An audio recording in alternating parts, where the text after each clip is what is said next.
Oh my gosh. It's Roosevelt. It's not Roosevelt, right? It is, yes, Rose. Okay. Yes. Maura, Maura Roosevelt and I dated roommates when we were freshmen in college at NYU until up until you were on and off again with Dave for a Oh, while. Your yes, for best a long friends, the whole time. thing. That's right. Um, this was 20 years ago, so we can laugh at it. 20 years Okay? ago. This was 20 years ago. I mean, nearly 20 years, okay? Hmm. That's crazy. That's unbelievable. And then you moved from NYU to Harvard, right? I did, yeah. I Uh, lost touch with you for a long time no. until crazy enough. And I'm wearing this shirt because I wore this shirt while I did Skirts and Ladders, which your husband was the DP on. Yes, I How know. crazy is that? It's So so I did this, web series that was so cute and so great. well So, done. mhm. And the director of photography was Josh Fisher, Yeah. who is your lovely, talented husband. And so I just Yeah. started following you on Instagram, and I think I haven't seen you in like 19 years. I cannot So it believe is that. That's such a unbelievable. joy. It's such a joy, but I feel like I still know you, to be honest. Like I I mean, feel like, and the ditto. funny thing is, Josh was like, he tells me about his projects, and so he was telling me about the the Skirts and Ladders. Swords and Ladders, and he was like, yeah, someone named Daniela is the actress, and did you write it also?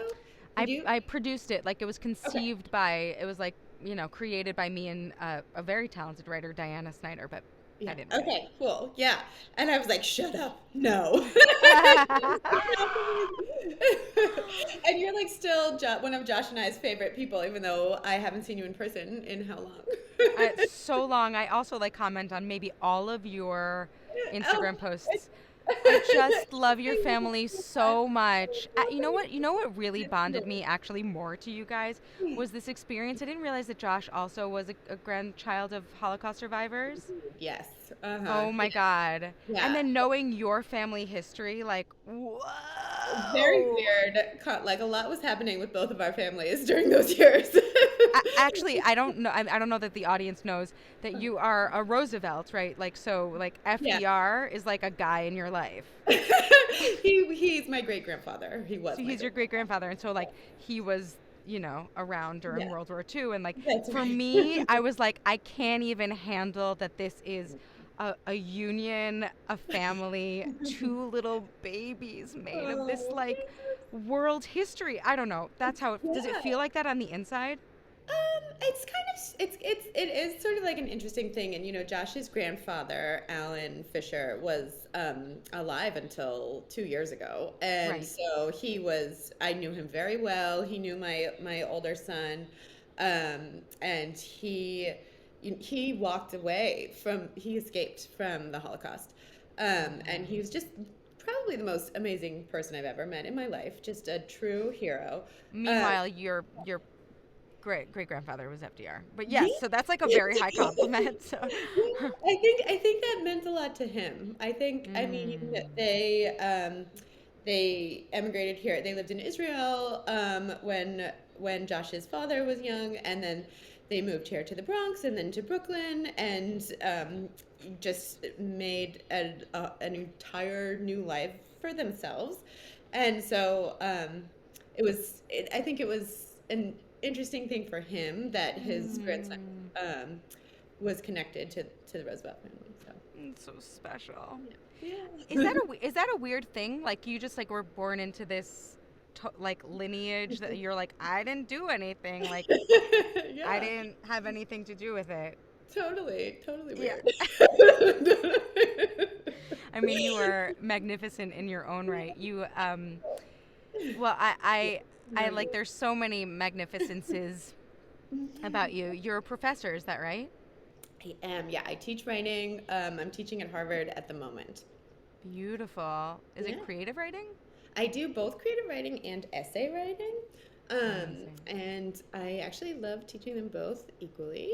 We're moving to we're leaving the Boston area. Oh, So we're gonna go spend a little time in California and then try to figure out where we're going. So I won't be teaching in Harvard for that long. But you guys have been bopping around a bit, huh? we have. It's crazy. Yeah, I know we're New Yorkers in our hearts, so we're going yeah. to return to New York at some point. Good. I'll give But you a good big hug when that happens. yes, yeah. Maybe we could hang out by Weinstein, actually, Oh my in God, the that would West be so Village. great. I would That would love be bizarre that. and awesome all at once. But Did you live Josh in go to California. NYU? He did. Josh was the year above us, actually. That's where I Nice. met him. He was in Tisch Film, so No. he was. Right, Yeah. because those two roommates that we were dating in Yes. freshman year were also filmmakers. That was a really cute crew. I mean, It was very cute. I and have to by the way, say. everyone at Hoff Studios, like Yeah. all the young, really talented people, are all NYU film kids. Really? Cause Oh, like wow, that's they're, amazing. cause they're really great. They are really great. It's true. You know, when we were at NYU, I never actually felt comfortable talking to you about like there was a whisper like, oh, she's like a Roosevelt, and I didn't like know. I actually didn't really know what they were talking about because like Right. I just didn't Yeah. really pay Neither attention did to I. American history. Yeah. Neither did you, yeah. I But remember. like, I wonder what that meant for you on the inside because like for me, I was just like I Yeah. can't. She's just a gal. You Yeah. talk about these two like boys, that's all. Right. But what is that experience for you on the inside? And is there like any pressure to talk on the subject? I know Yeah. that your book is loosely based on this um, sort of query, right? What is Yeah. it like to be a part of an American dynasty? Yeah, my book is sort of more based on my dad's family, like sort of the personal side of my dad's family. My grandfather was married four Mm. times, and many of his siblings were also married 4 or 5 times, and so that kind of created just like a strange lifestyle. There's a lot of Roosevelts because of it. They're big families. Wow. So I was always Wow. fascinated by that, but actually, my parents are just like the most down to earth people in the world. My mom is from Boston and like Boston Irish family, and so kind of grew up with like this good sort of solid, like my parental units being like, you know, so you have this weird thing. You're not that special. Everybody Right. has weird things. Just for the record, you're not that special. Exactly. And Okay, I really mom. appreciate that. I really do. Oh, Like, you did? I mean, at the time, I was kind of a little probably uncomfortable with the whole idea growing up, but now I appreciate it because they gave us like, they, we have I think from the Roosevelt side, we have like a lot of sort of like tradition of like helping, and almost all of me and Mm. all of my cousins, my first Mm. cousins, we try to do helping jobs. Service, yeah. Um, yeah, but other than that, I did appreciate the kind of the sort of empathy for everyone's born into different situations. You happen to be born into this situation. That's the Mm. way it is. Yeah. So, I like that. I like that a yeah, lot. yeah. Um, so part of the reason why I wanted to have you on, besides the fact that like I really am excited to just catch up with you, Me too. um, I am. I really am. is because I've been following your daughter's journey. Yes. You've been chronicling it on Instagram like you do, Yes. but you're a writer and a mother of Mhm. two, and Yes. so as an old friend, it was really special to watch Una Yeah. come Oh, into this world a year ago now, right? yeah, a year ago. Almost. Yeah, a year and 2 months. So she's how many months premature was she? She was 2.5, like a little over 2.5 months premature. Wow. So like Really early. She was born at really, 30 weeks, so. really early.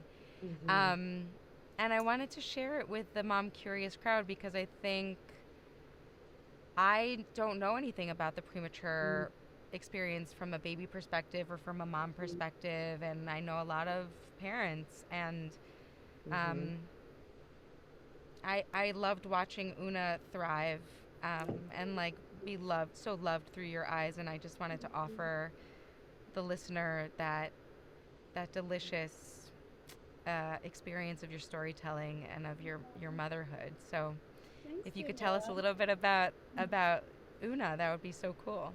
Yeah, absolutely. So Una, uh, so Una was born at 30 weeks premature. She Wow. is. I'll just skip ahead and Mm. say that she is now. Um, she'll be a year corrected or adjusted, as they say, on April 10th, and she is walking and talking and just blowing everyone away.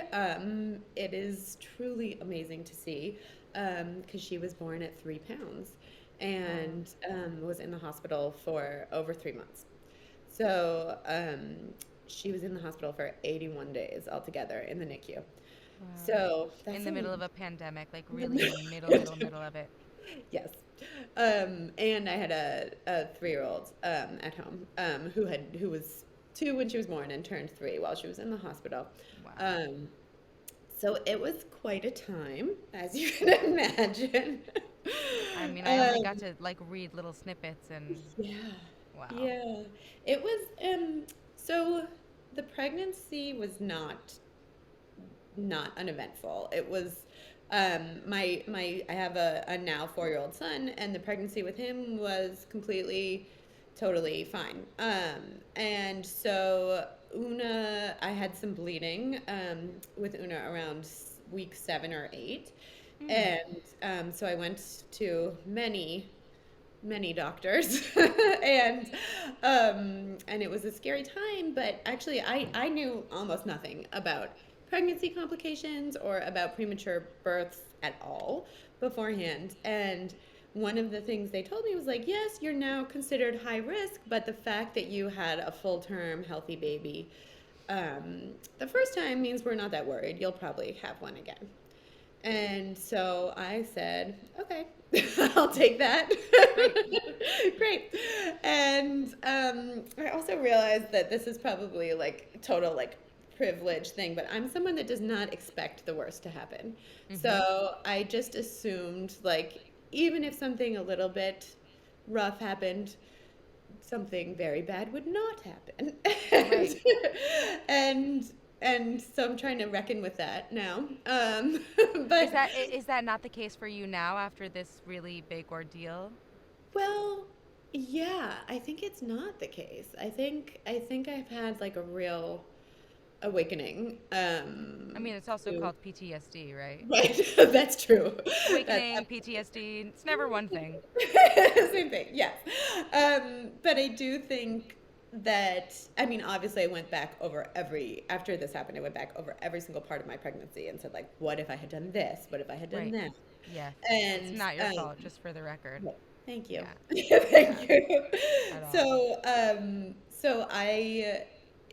but I do think, like, I didn't like people told me it was probably going to be fine, and I just said, okay, it's probably going to be fine. Like Right. like I bought Right. it. Right. So my water broke at it actually broke at 24 weeks and 1 day. Um, Wow.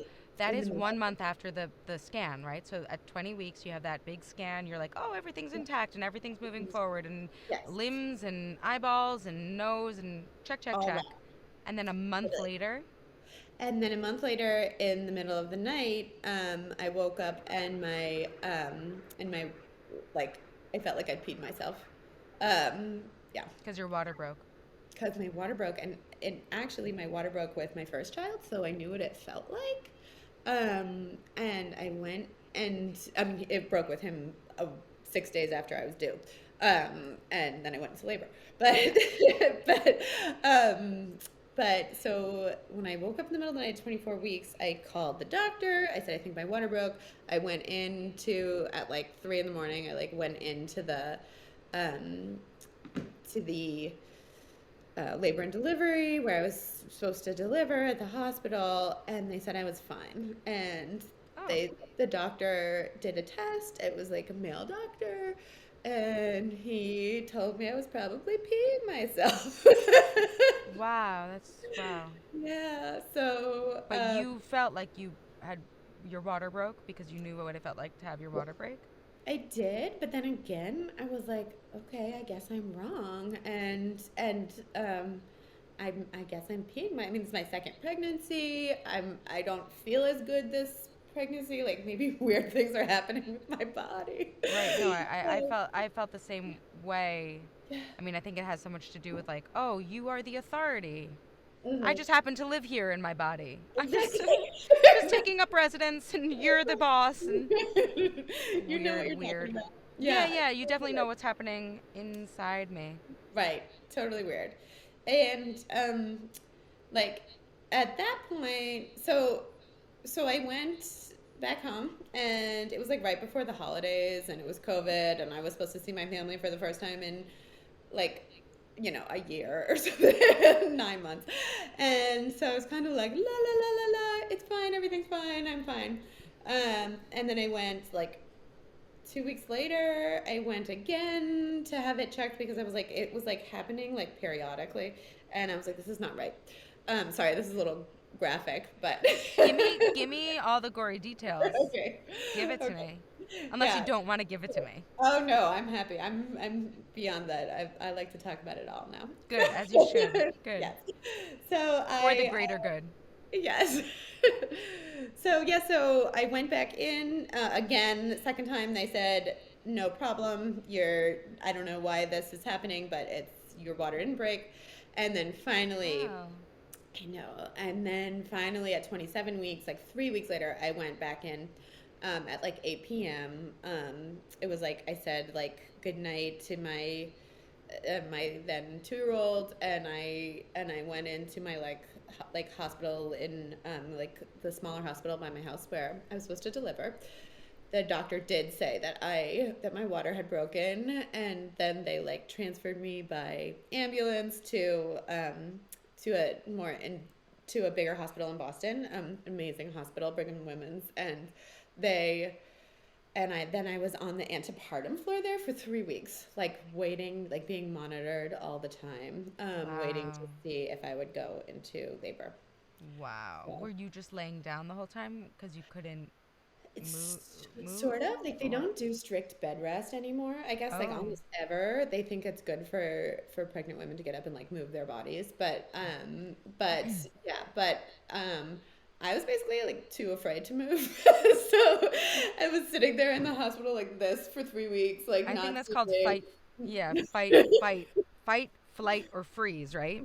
Right, So yeah, that's the freeze exactly. mode of the Totally. yeah. Yeah.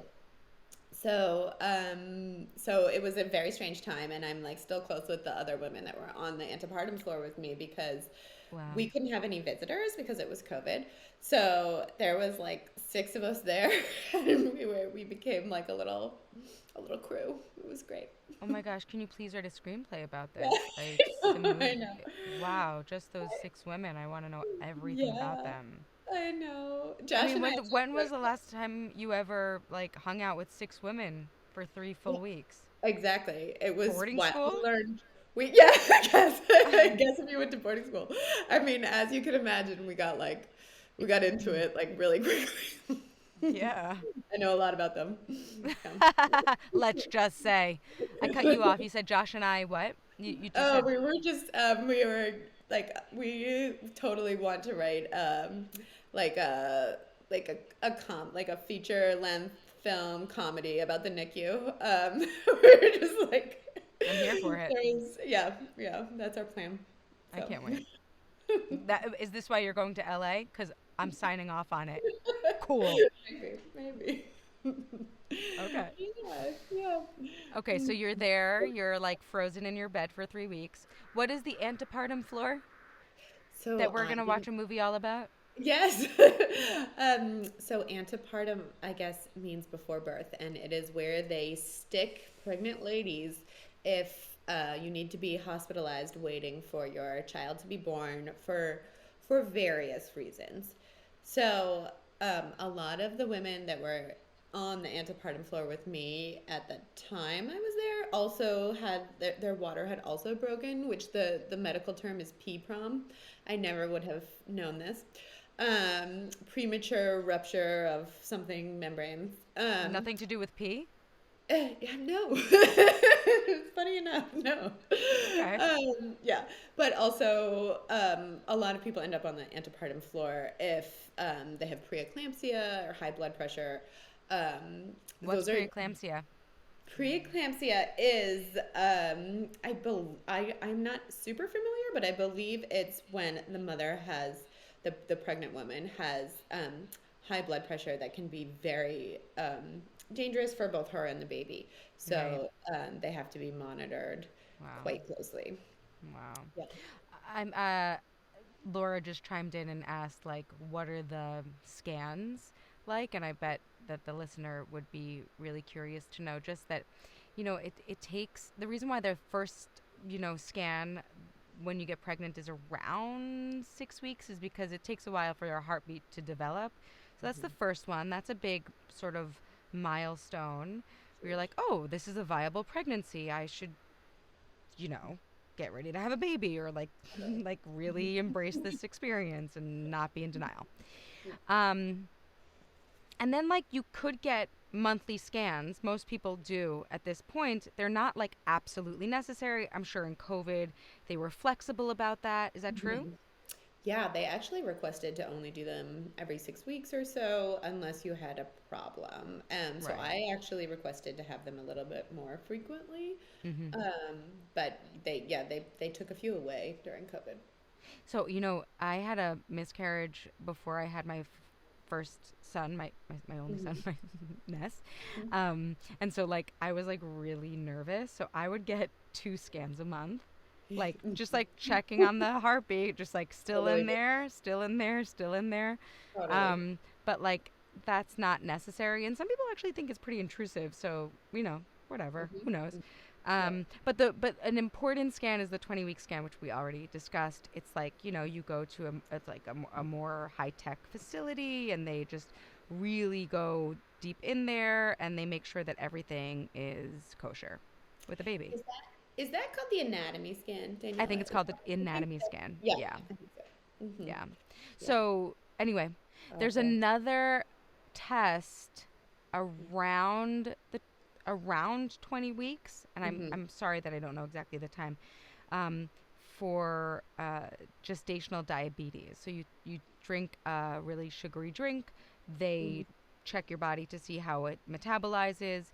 If it's metabolizing as if you have diabetes, you go on a strict diet, and they monitor you a little bit more. And if you are just metabolizing it like you normally would, then you just go off on your way. So those are like the big milestones, I would say. Yeah. And so now we're finding you at week 27, Yes, yes. antepartum. In on the antepartum floor in the hospital in Boston. And I grew up in Boston, and we had only moved back here like during the pandemic, was like a pandemic move, a few months beforehand in like September. And Boston has fantastic hospitals, and I was just so grateful to be here, and to have my family around to take care of my other child. And it was like, Wow. I feel like whenever, I'm sure I'm not the only one that has done this, but I feel like, you know, if you have a baby in distress or a soon to be baby that's sick, you start to have kind of mystical thinking, and you're like, there's a reason why this happened. There's a reason why that happened. And I was like, there's a reason why I was in Boston. Like they're they're taking care of the rest of my family, and we're in the best place. And I just felt like very blessed to be there. Yeah. Hmm. Yeah. Wow. You also had a lot of time to put those connections Oh, together. oh, lots of time. Lots of All time. the time in the I was world. just staring at the window, couldn't even really watch movies. I was like, Wow. yeah, so people kept being like, "Are you getting writing done?" I was like, no. No, I'm No, and not. like breathing in and breathing out. Give me a Yeah. medal. Yeah. So usually the due date is usually at 40 weeks. I Hmm. I went all the way to 42. That's like the max you can go before they're like, I'm taking this baby out because like things are starting to rot in there. Right. Yep. So you stayed in the antepartum floor in the hospital for 3 weeks. So we're at 30 weeks now. What Yep. Yeah. happened? And then so I went into labor, and like my body just went into labor and I was bleeding a lot. And so I guess bodies do that. If you are bleeding a lot, they have your uterus has like they want to your body wants to help you. And so they want to get the Right. thing that is making that is hurting you out of the body. So it goes into labor. Wow. So I went into labor once and they actually gave me medication to stop it. And then it's like this crazy situation where if you're on the antepartum floor, they like send you down to labor and delivery if there's like the slightest chance that you might go into labor. So it was actually the third time that I had been down in onto the labor and delivery floor since I got there. And they pump you full of drugs and they actually give you magnesium, which protects the baby's brain when they're born. So it's this amazing thing. They give you an IV drip of magnesium, but it makes your body feel like you're on fire. So it What? is. I take magnesium to like go to sleep at night. Yeah, exactly. Magnesium is a Not like wonderful high thing. doses, I guess. But right, and then when they pump it into your veins, it makes it. And so all of these women, like, like you'd be like some little thing would happen. I don't know, or bleeding, whatever, and they'd have to tell the nurse, and they'd be like, "Please don't send me to labor and delivery. Please don't send me to labor," Oh my because God. it was this really painful experience. That being said, thank God for that because it protects the baby's neurological development. So, um, yeah. So I went into labor, they stopped it, and then I went into the labor again the next day, and they were like, "We can't stop it." You know what? Yeah. I get it. They're like, this baby wants to come out. She's coming out. So then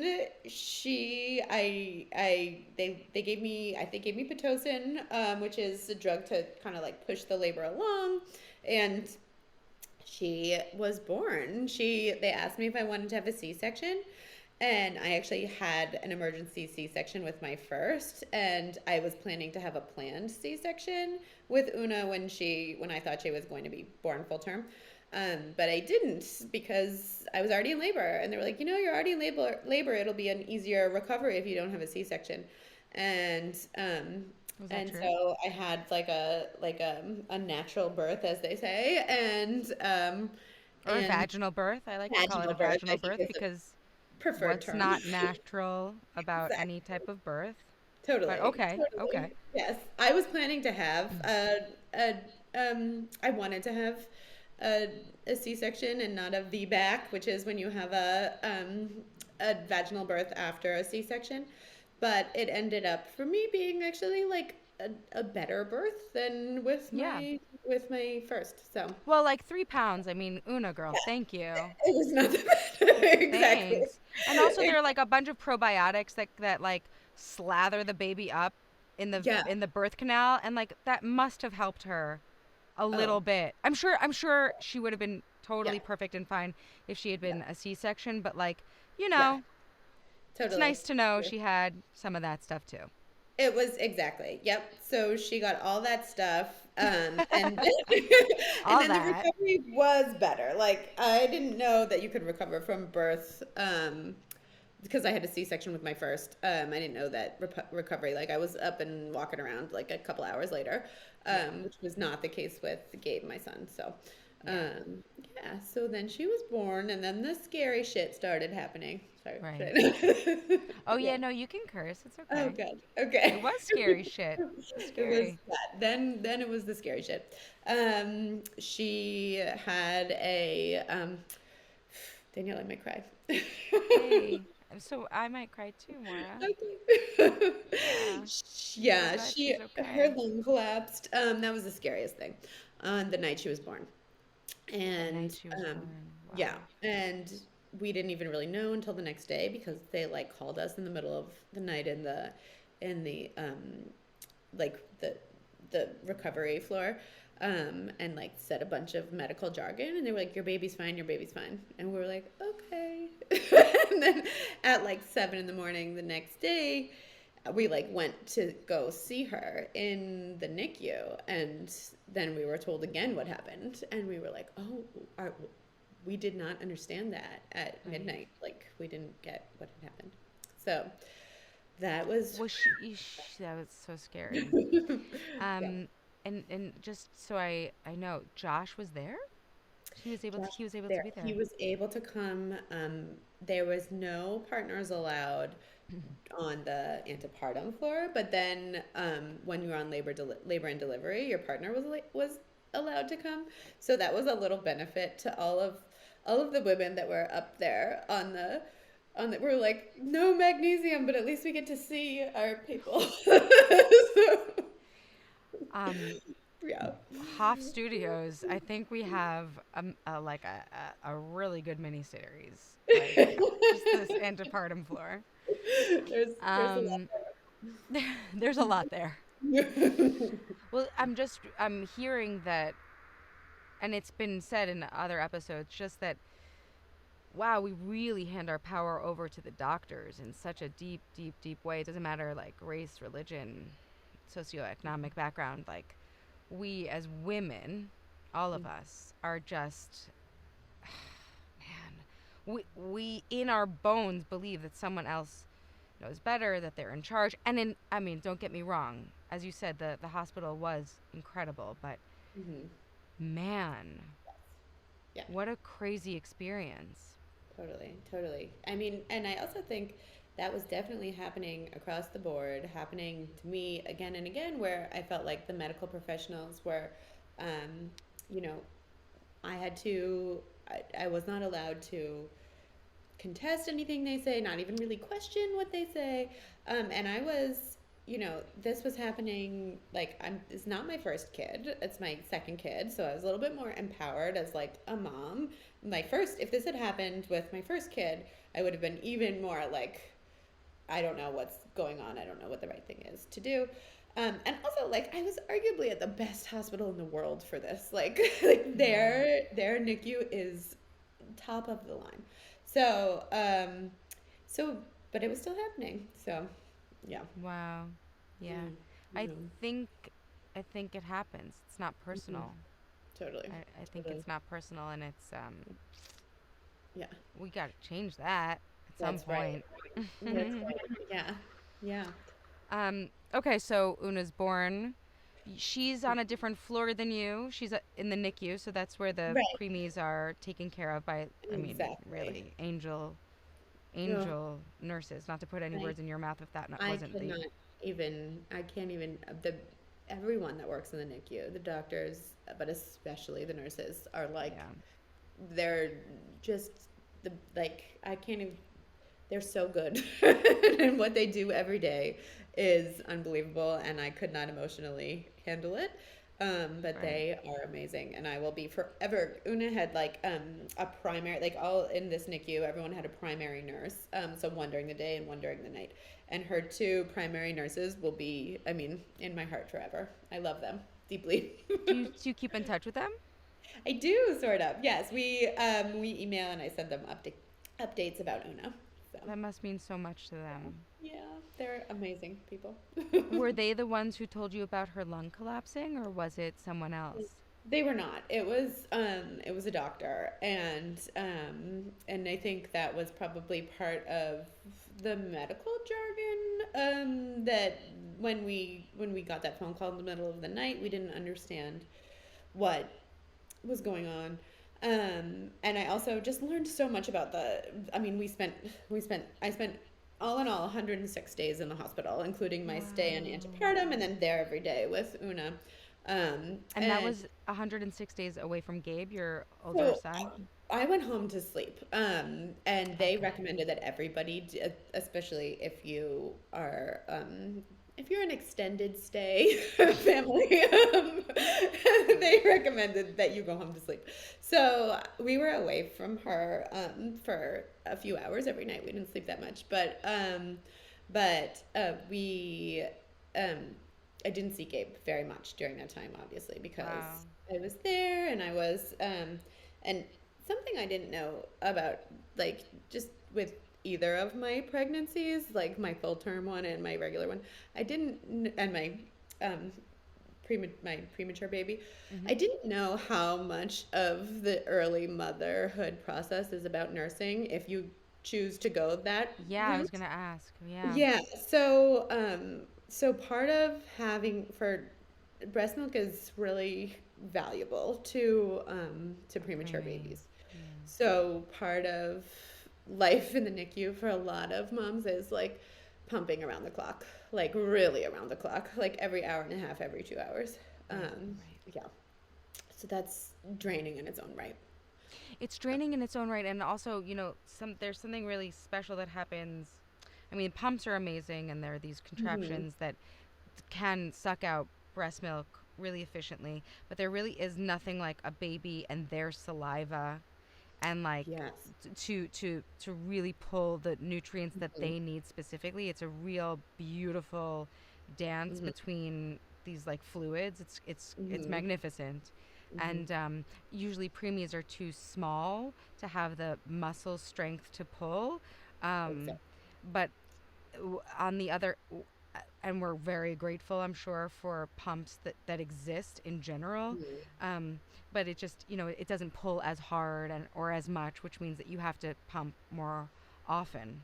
Is that, Right. I mean, which is why you That's would have to do exactly an right. hour and a Yeah. half or Yeah. every 2 hours, or Totally. I'm sure that there are some mothers who like their milk might not have come in because it was just such a, I mean, to Hmm. have a premature baby in general suggests something's up, and Right. maybe something had to Exactly. give. But for you, that Right. wasn't the case? For me, that wasn't the case, but it is the case for a lot of moms of preemies. And so NICUs do have donor milk. Usually for the first few Wow. weeks, all babies get donor milk in the Wow. beginning, and that is truly amazing. Um, And and that then, donor milk, oh, sorry. That oh donor yeah, milk, does it have colostrum in it, which is like the like really fatty? Wow. it often does. Yeah. Wow. Um, Where so did they get it from? they get it from a milk bank, and it is, I mean, it's all tested and it's all very I believe it's pasteurized Yeah, when it's they in flash the milk bank. pasteurize. Yeah, Yeah.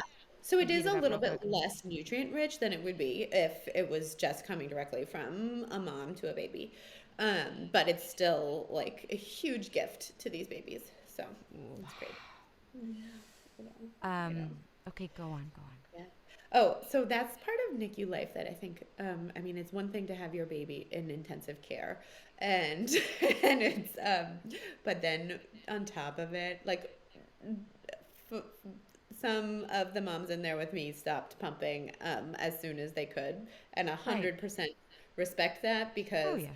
I had to exclusively pump for both of my kids, and there was nothing I just felt like it was so crazy making. It was Yeah. and I wish that especially for my first that someone had told me like, it's okay. Give the kid some formula. Like it Yeah, is fine. and you know what? Maybe someone did, but the Right. ears are just plugged shut with Right. You know what I perfectionism, particularly with mean? the first. But Oh, totally. I mean, you Totally. you you Yes. you did good, Mom. You Thanks. did good. Thanks. Thank Yeah, you. Thanks. yeah. Yeah. Yeah. So Una was in there and then she slowly got better and better, but it was so slow. It was so So slow. So like in those last like 8 weeks of pregnancy, really, you know, it's just a matter of gaining weight. Really, mm-hmm. Yep. at Yep. 36 weeks, which it would be 6 weeks out from when Una was born, they Mm-hmm. would, she would be a full grown baby. Maybe she'd be 5 pounds, you know, Absolutely. Yep. but she would have like gained that weight on the inside, and what she was trying to do was gain it on the outside, right? And that's exactly right. Yeah. And so after she was born, I like dove into this like there's not very much, but I did dive into like started reading and listening to anything I could learn about premature babies. And so I can't remember where it's from now, but I did read someone saying like, they're like there is like the if you want to look at this the positive side of it, I got to see my baby develop outside of the Wow. womb. Like they're Wow. in their little almost like an incubator, and they are developing. They're growing in the same way that they would. Wow. Um, yeah, which is pretty incredible. I'm just like watching you like wipe a tear away, and I'm wondering if it's because like seeing a baby in an incubator is hard. I saw my niece in an incubator. She was 7 pounds, and still like it Mm-hmm. was just Mm-hmm. it's hard. Oh, so hard. So, Yeah. so hard. And you can't really touch them. You Mm. have to be very careful with their skin is so thin. So, and they're kind of, at first they're covered with this fine hair that they're covered with, on the inside of on the inside, Mm. Linguno. Yeah, so they they at first they have like this hair all over them, and then Mm. their skin is so thin. You have to just be very careful. We can only in the beginning we could only hold Una for like 45 minutes a day. So Wow, yeah, it buddy. was And it yeah was skin to skin, right? That they really suggest that. yeah totally yep. And then, So. how did she work up to being held? And did she end up breastfeeding, or was it always a bottle? So You Una tried. I has know. I know you. yeah. Yeah. Oh, I tried everything. I tried everything, everything, everything. But yes. Well, as soon as they get bigger, I think bigger and a lot has to do with their respiratory health. Then you can hold them outside of their little bassinet incubator thing, um, and then um, after a certain point, you can try breastfeeding. And so basically, all preemies are tube fed through an NG to all preemies born that early are tube fed. If you're born closer to 36 weeks, you can often they come out able to suck and can have a And bottle and then swallow. nurse and swallow. Yes. So so Una was fed through an NG tube, a feeding tube, and I tried and tried and tried to get her to breastfeed. I had meetings with lactation consultants like multiple times a day. It was a huge effort, but it turns out that Una had like a very very severe tongue tie, and Oh, they claim that she would have had it anyways because it right. develops in the beginning of pregnancy. So Yeah. it was just like a fun addition. Yeah. that, um, yeah. So she actually, her tongue tie was so severe that she had to get it operated on once she got out of the NICU. Like Mm-hmm. she had to go under and get it like actually operated on. Oh, we should pause and let the audience know that a tongue tie is often the reason why babies are just not as efficient pulling milk from the breast. Hmm. Um, it's what it sounds like. Like your tongue is just a little bit more tethered to the bottom of your mouth, and so like the tongue can't go back and forth to do its job to pull milk. Um, Exactly. yeah, there are lip Yeah. ties, there are things like that, but usually Mhm. babies, that it's a very, very easy procedure. It's like a laser that goes zoop, Mhm. and you walk out of the office and it's no big deal. Of course, Yeah. Una girl had like other stuff going on, so Yes. you know, Exactly. yeah, Totally. got it. Totally. Yeah. It should have just been a laser, no problem. But um, so Una has a she had a feeding tube for almost she has a feeding tube. She has a G tube in her belly. She does not Mm, use it anymore, but she has been fed through a feed. She was exclusively fed through a feeding tube until she was 6 months old. So wow. yeah. So this was kind of like this is actually not typical of babies that are born premature and are in the NICU, and are otherwise healthy. Mm, So that is she's a special unicorn in that way. She we are so lucky that she did not have any sort of uh, you can in the NICU. It's really brain bleeds are very it's like a very serious and common thing that happens with premature babies, and it can cause some neurological issues, um, and other sort of reasons why babies are born premature is if there is some sort of anatomical issue that was not discovered. Babies are Uh, so smart. They're like, you know what? If you could yeah, get me on the outside, my mom can help me because she can see what's going on. 100%. Yeah. 100%. It's true. Yeah, but that wasn't the So, case for her. But she had something going on with her, with, like swallowing. Is that what why she with needed a feeding tube? um, yeah, it was really with sucking. Sucking. She couldn't suck. And Hmm. so she's able to swallow. She had like a swallow study and that was all figured out. But for so long she had trouble sucking. And then one day when she was so we had her at home on a feeding tube, Mm. which was a little bit of we were really just wanting to like leave the NICU behind and it felt like we had a part of it with us, sort Yeah. of. Yeah. Yeah. Totally. How did Gabe So greet her? Your son. How did he? Was he so happy to have you all back home? I could cry just thinking about that. Oh my yes, god. it was so. I mean, he's just such a good brother. Wow. I can imagine from what I know from like the internet about Ness, like it's similar. Yeah. Just like really happy, really excited. But also ask like everything that you would do if your mom was gone for 2 days and came home with a new baby, like Wow. when is she gonna be a kid? When can she chase me around? Like, And still and it wasn't as deep for him, or as like he didn't feel all that extra angst. It was just like his baby. right, just and he called it his Wow. baby. Yeah, just his baby. Yeah, and I mean, I do think he felt us being absent, and that was rough. Thank God we had like really good childcare while we were away. Thank God. But so I think us being absent, but he didn't really connect that to the baby. Like he was kind of like, "Yay, now I have a baby." Right, right, right. I'm so glad. So, yeah. How did you take care of yourself during all that time, that those 106 days, and then I mean the 365, Mm, like, yeah. since. I know I'm like Yeah. give or take. Yeah. So I will just be honest that I did not take care of myself during those 106 days. I wish to God that I had. Yeah.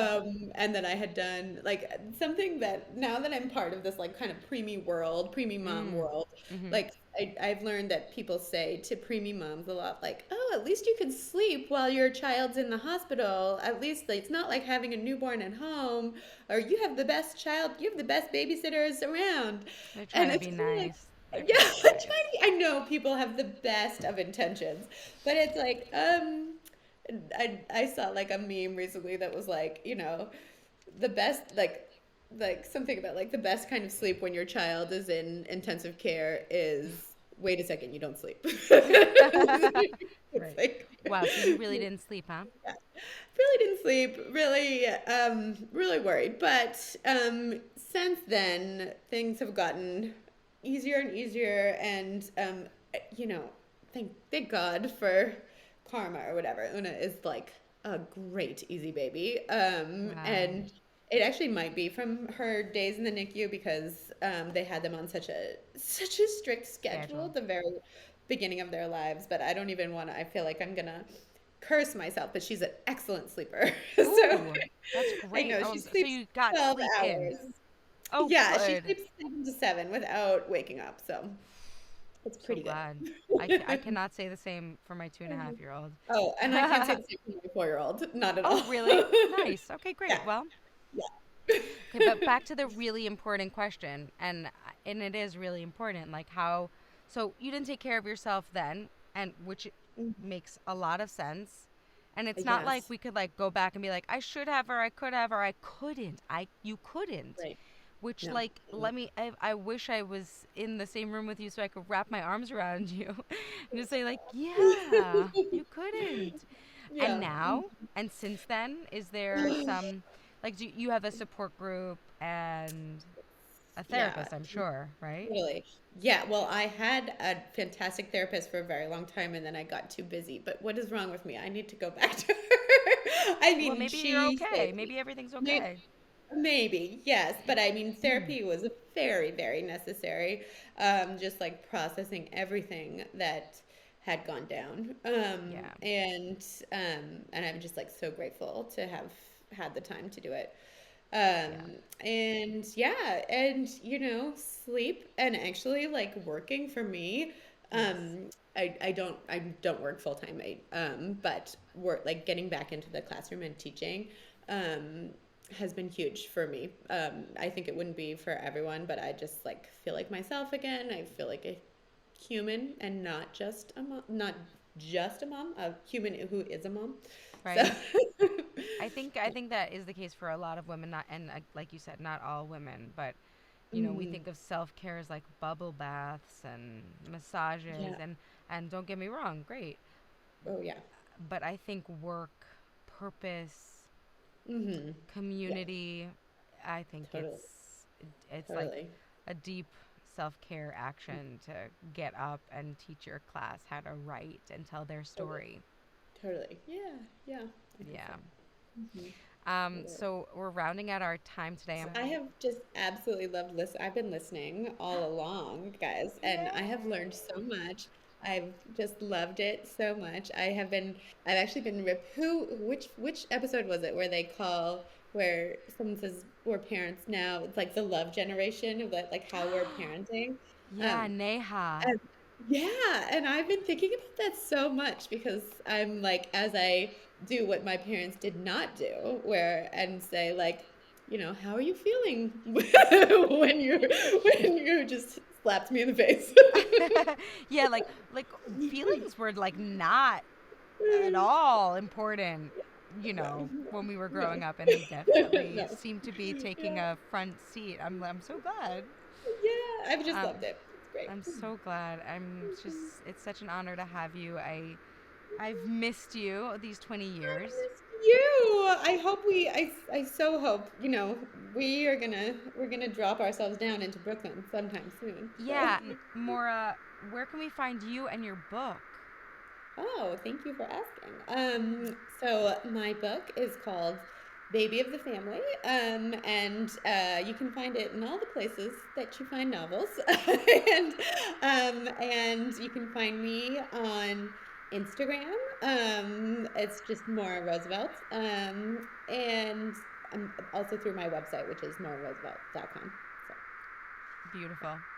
yeah, Thank you for this. And if thank you could give you. baby Una a big kiss for me, I have been just like loving her since the second she came earthside. You So are much. the best. You are truly the So, best. so Thank you much. so much, Danielle.